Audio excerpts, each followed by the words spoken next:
آخر ایسا کیوں ہو رہا ہے؟ مسلمانوں کے ساتھ ایسے حالات کیوں پیش آ رہے ہیں جب قرآن نے کہا لَنُهْلِكَنَّ الظَّالِمِينَ؟ آخر کون سی ایسی وجہ ہے، کون سی ایسی علت ہے جس کی بنیاد پر نصرت الہی ہمارے ساتھ نہیں ہے؟ قرآن کریم کہتا ہے کنتم خیر امہ اخرجت للناس تأمرون بالمعروف، یعنی تمہارے ساتھ خیر رہے گا، تم ہمیشہ اچھائی پر رہو گے بشرطے کہ امر بالمعروف کرتے رہو، اور توحید یہ سب سے بڑا معروف ہے۔ گویا یہ قرآن ہدایت دے رہی ہے کہ مسلمان جہاں بھی رہیں، نیچے کو بھی، اپنے ڈرائیور کو، اپنے یہاں کام کرنے والوں کو، اپنے کمپنیوں میں رہنے والوں کو، برادران وطن کو، اپنے غیر مسلم بھائیوں کو، اور نیچے کو بھی ہم دعوت دیں قرآن کی، ان کو اسلام کی دعوت دیں، ان کو توحید کی دعوت دیں، اور نیچے سے لے کر حکمرانوں کو بھی ہم دعوت دیں۔ یہ ہماری ذمہ داری تھی، ہماری ذمہ داری تھی ایوانوں میں جا کر، حکمرانوں کے پاس جا کر، ان کے شعبوں میں جا کر، ٹیلوں پہ چڑھ کر، پہاڑوں پہ چڑھ کر، ہم ان کے مجمعوں میں گھس کر کے ہم انہیں کہتے قولوا لا الہ الا اللہ تفلحوا، تم لا الہ الا اللہ پڑھو، اسلام کا نظام یہ واحد نظام ہے جو تمہیں ہر طرح سے ترقی دے سکتا ہے۔ یہ ہم کہتے تو آج ہمارے ملک کے حالات الگ ہوتے۔ آج اگر ہم کہتے ملک میں اٹھتے بھی کہتے، بیٹھتے بھی، چلتے بھی، پھرتے بھی، اگر ہم اپنے اس دعوت کو اتنا عام کر دیتے تو یاد رکھیے رب کعبہ کی قسم یہ آج مسائل کا نام و نشان تک نہ ہوتا۔ نبی اکرم صلی اللہ علیہ وسلم نے کوئے صفا پہ چڑھ کر کے آپ نے توحید کی دعوت دی، آپ نے حجاج کے کیمپوں میں جا کر دعوت دی، آپ نے سوق المجاز میں جا کر توحید کا اعلان کیا، آپ نے عکاظ کے میلوں میں چڑھ کر، آپ نے ٹیلوں پہ چڑھ کر کے آپ نے اعلان کیا اور اتنا پیغام دیا کہ ایک وقت آیا کہ اسلام کا پرچم فتح مکہ کی شکل میں غالب ہوا۔ اور جب سن 6 ہجری کے بعد آپ غور کیجئے، سن 6 ہجری کے بعد جب ذرا آپ کو موقع ملا تو آپ نے اپنے سب سے بڑا سپر پاور جو ہرقل تھا ان کو آپ نے خط لکھا، اور خط لکھ کر کے بڑی جرأت کے ساتھ جو آپ نے پیغام دیا، جس کو امام بخاری نے نقل کیا ہے، وہ دلیری کے ساتھ، وہ طاقت کے ساتھ، انتہائی جرأت مندی کے ساتھ، بے سر و سامانی کے عالم میں وہ آپ نے کہا بسم اللہ الرحمن الرحیم۔ خط آپ لکھ رہے ہیں سپر پاور کے پاس، محمد ابن عبداللہ ورسولہ الى ہرقل عظیم الروم، سلام علی من اتبع الہدى اما بعد فانی ادعوک بدعایت الاسلام اسلم تسلم یؤتک اللہ اجرک مرتین۔ اللہ کے نبی نے کیا پیغام دیا، کتنے مختصر جملوں میں۔ سلامتی ہو ایسے لوگوں پر جو ہدایت قبول کرے، اور آپ نے فرمایا آگے، آپ نے کہا کیا فرمایا، اسلام قبول کر لو، اس میں ساری انسانیت کی بھلائی ہے، اسلام قبول کر لو، اس میں خیر ہے، دنیا کے لیے بھی اور آخرت کے لیے بھی اس میں خیر ہے، اللہ تجھے اجر دے گا، اور اگر تم نے قبول نہیں کیا تمہارا بھی گناہ ہوگا اور تمہارے ماننے والے گناہ ہوگا۔ جب خط پڑھا اور جب یہ پیغام پہنچا، لرزہ طاری ہو گیا بدن پر، اور کہنے لگا جس شخص نے یہ پیغام مجھے دیا ہے اس کا انداز بتا رہا ہے، ان کا انداز بتا رہا ہے، فَسَيَبْلُغُ قَدَمَيَّ هَذَا هَاتَيْنِ، یعنی جہاں میں نے قدم رکھا ہے، میرے پیدا کرنے والے قسم، اس دعوت دینے والے کا انداز بتا رہا ہے، اس کی حکومت یہاں بھی آ کر کے باقی رہے گی۔ اور آپ نے دنیا کو جو نظام آپ نے شاہ حبشہ کو دیا، آپ نے قیصر کو دیا، آپ نے کسرا کو دیا، شاہ مصر کو دیا، یہ آپ نے پوری امت کو گویا بتایا ہے، آپ نے پوری امت کو ایک نشاندہی کی ہے، اسوہ چھوڑا ہے کہ ہمیں ہر وقت ہمیں اللہ کی اس دعوت کو پوری دنیا میں اخرجت للناس تأمرون بالمعروف۔ بلا شبہ دادری کا واقعہ قابل مذمت ہے، بلا شبہ گجرات کا واقعہ قابل مذمت ہے، بلا شبہ منی پور کا واقعہ قابل مذمت ہے، بلا شبہ مالیگاؤں کا واقعہ قابل مذمت ہے، بلا شبہ یوگا شرک ہے، بلا شبہ سوریہ نمسکار شرک ہے، لیکن ہمیں سوچنا چاہیے کہ ہم نے ملک کو اس سے پاک کرنے کے لیے کون سا ہم نے اقدام کیا ہے۔ ہم تو ہمیشہ کوئی حادثہ آتا ہے، کوئی موقع پیش آتا ہے تو ہم اقدامی پہلو کرنے کے بجائے دفاعی پہلو کرتے ہیں۔ ہمیں تو آگے بڑھنا چاہیے۔ اگر کوئی جو قوم اقدامی پہلو کرتی ہے، جو لوگوں کو دعوت دیتی ہے، وہ قوم ہمیشہ غالب ہو کر کے رہتی ہے، کبھی محکوم بن کر کے نہیں جیتی۔ آج ہمارے لیے سب سے بڑی کمی اس امت اور ملت اسلامیہ کے لیے سب سے بڑی جو کمی ہے وہ یہ کہ ہم نے دعوت کے نظام کو ترک کیا ہے۔ یہ مدارس عربیہ اور یہ مکاتب، یہ سارے دینی ادارے جتنے چل رہے ہیں، ان تمام کا مقصد یہی توحید کا اعلان ہے۔ یہ ایک مشن ہے جو نبی اکرم علیہ السلام نے دار ارقم سے آغاز کیا تھا۔ وہ غیر اقامتی مدرسہ تھا اور پھر اس کے بعد صفحہ نبوی، مسجد نبوی کے بازو میں جو آپ نے بنایا تھا وہ اقامتی مدرسہ تھا۔ یہ جو مدارس تھے، ان مدارس کو آپ نے ایک مشن کے طور پر آغاز کیا تھا، اور وہ مشن تحفظ دین، وہ مشن تھا لوگوں کو اسلام سے قریب کرنا، لوگوں کو اس عادلانہ نظام سے اس کو آگاہ کرنا۔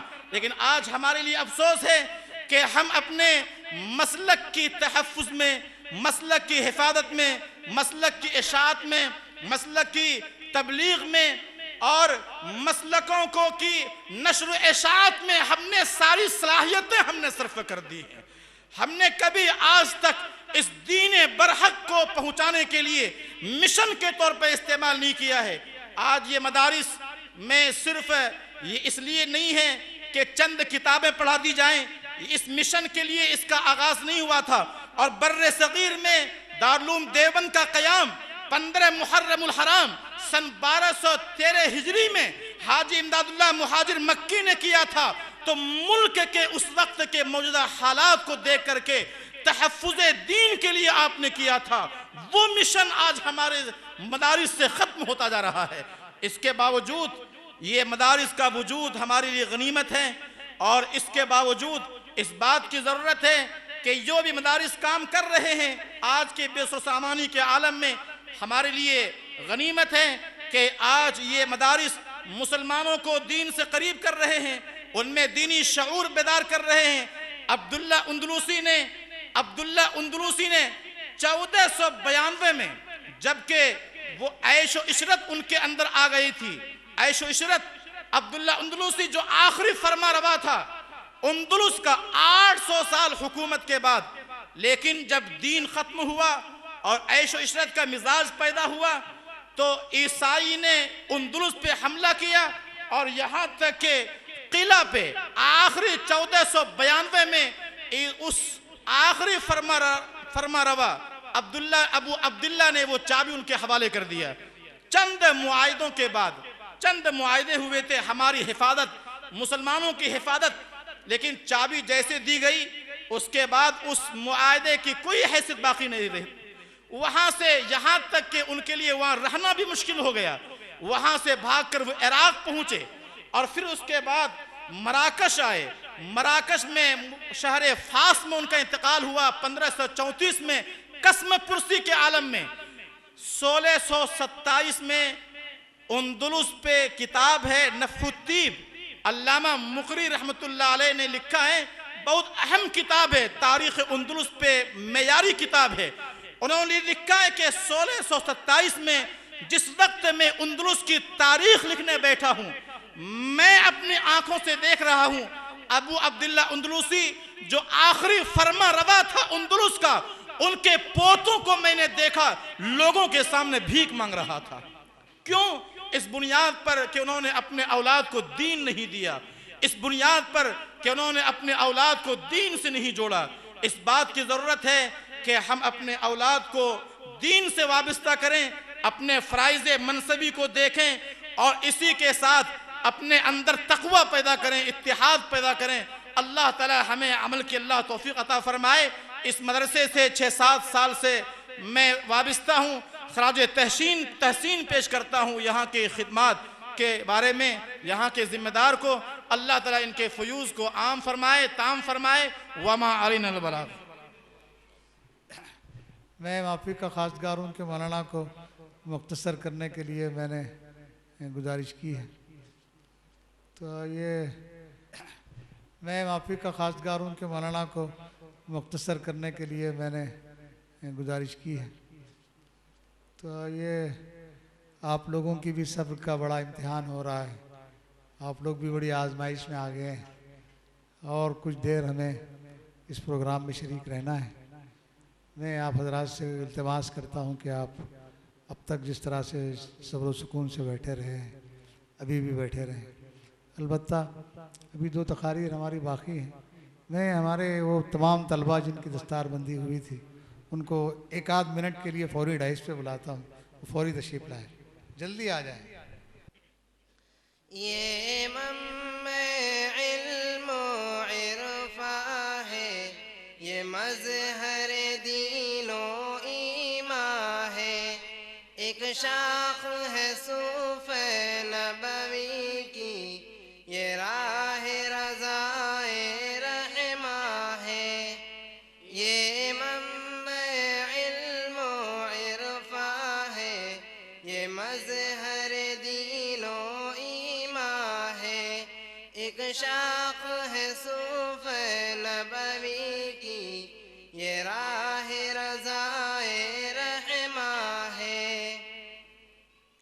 ہر بوند یہاں ایک دریا ہے، ہر پھول یہاں کا ایک گلشن،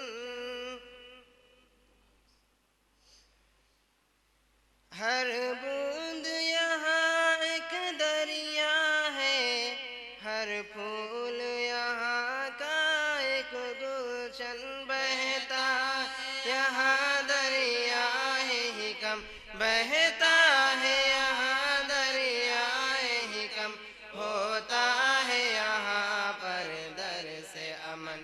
یہ منبع علم و عرفاں ہے، یہ مظہر دین و ایمان ہے، ایک شاخ ہے صوف نبوی کی، یہ راہ رضا رحماں ہے۔ میں برادر محترم حامد محمد خان صاحب، امیر حلقہ جماعت اسلامی ہند حلقے تلنگانہ و اڑیسہ سے گزارش کروں گا کہ وہ جلسے کو خطاب فرمائیں، اور محترم سے گزارش کروں گا کہ حالات کا بہرحال خیال رکھیں۔ نحمدہ نصلی علی رسولہ الکریم وعلی آلہ و اصحابہ اجمعین۔ اللہ کا فضل و احسان ہے کہ کافی صبر و تحمل کے ساتھ آپ حضرات یہاں بیٹھے ہیں۔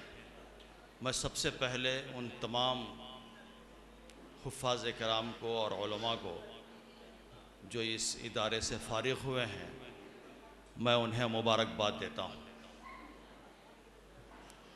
اللہ تعالیٰ ان سے دین کی خدمت لے لے۔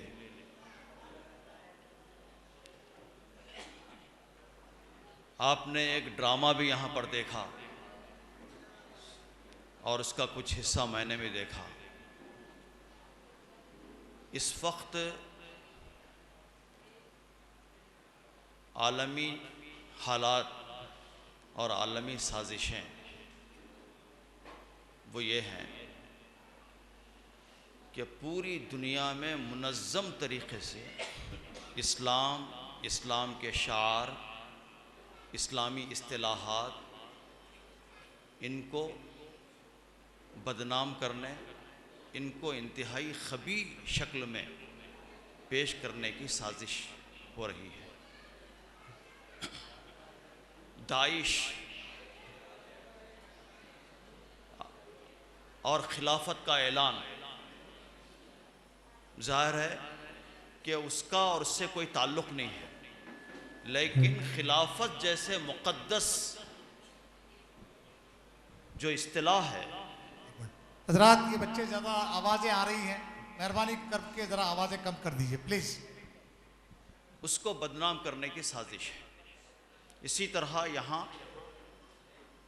5% بچے ہندوستان میں محفوظ ہیں، 95% بچے ان کا دین، ایمان کی حمیت، ایمان کی غیرت غیر محفوظ ہے. مولانا نے گھر واپسی کی بات کہی ہے.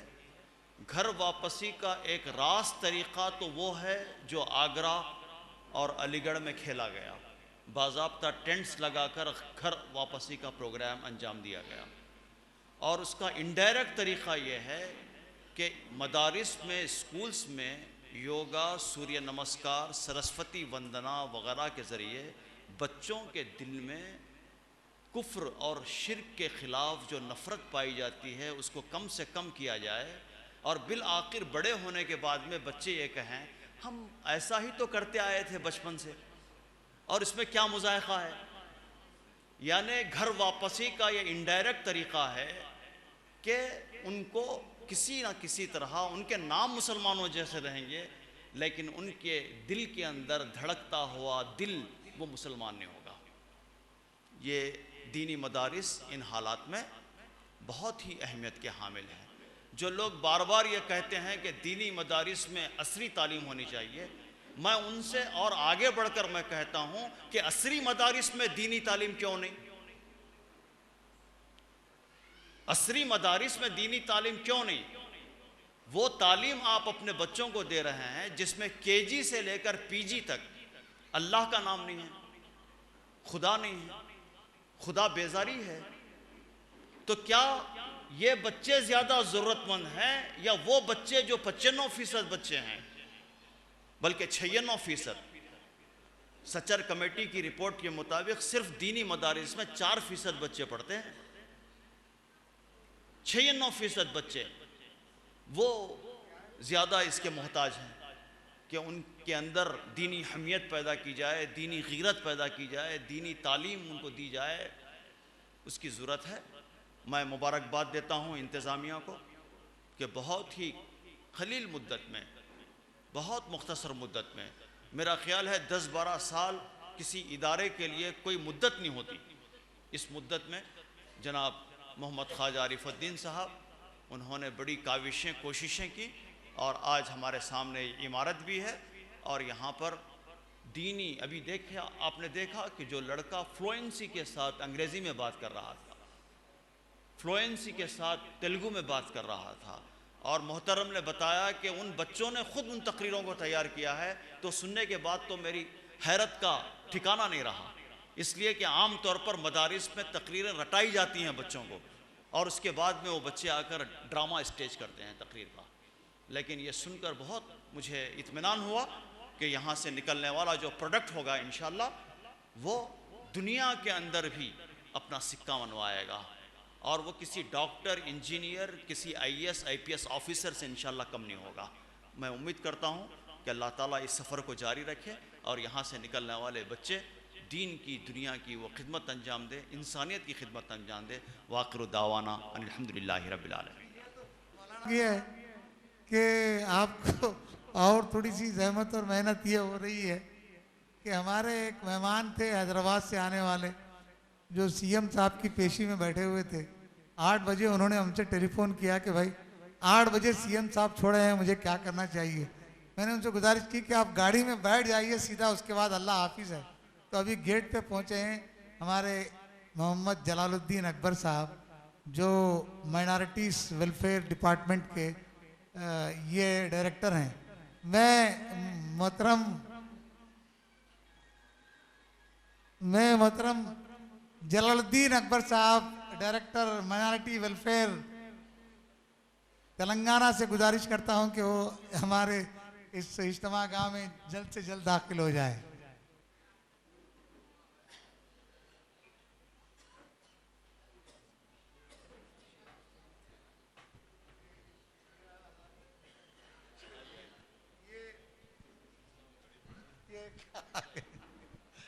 ہمارے بھائی محمد جلال الدین اکبر صاحب جو آندھرا پردیش کے مائنارٹیز کا جو ڈپارٹمنٹ آف تلنگانہ ہے یہ اس کے ڈائریکٹر ہیں. تو یہ بہت ہانسٹ آفیسر ہیں اور اتفاق میں نے آپ کو بتایا کہ ہماری خوش قسمتی کہ ہمارے شہر کے ہیں اور میں بھائی کا بہرحال استقبال کرتا ہوں اور دعا کرتا ہوں کہ آپ نے ہماری دعوت کو قبول کیا. اللہ تعالیٰ انہیں جزائے خیر دے اور ان کے آنے جانے کے ایک ایک پل کو اللہ تعالیٰ دنیا آخرت کی بھلائی کا ذریعہ ان کو بنائے. اللہ ان کو حکومت کی آنے والی جو مصیبتیں ہوتی ہیں ان مسائل سے ان پریشانیوں سے آزمائشوں سے اللہ ان کو محفوظ فرمائے. بھائی محمد جلال الدین اکبر صاحب سے گزارش کروں گا کہ ایک دو چار منٹ وہ خطاب کریں.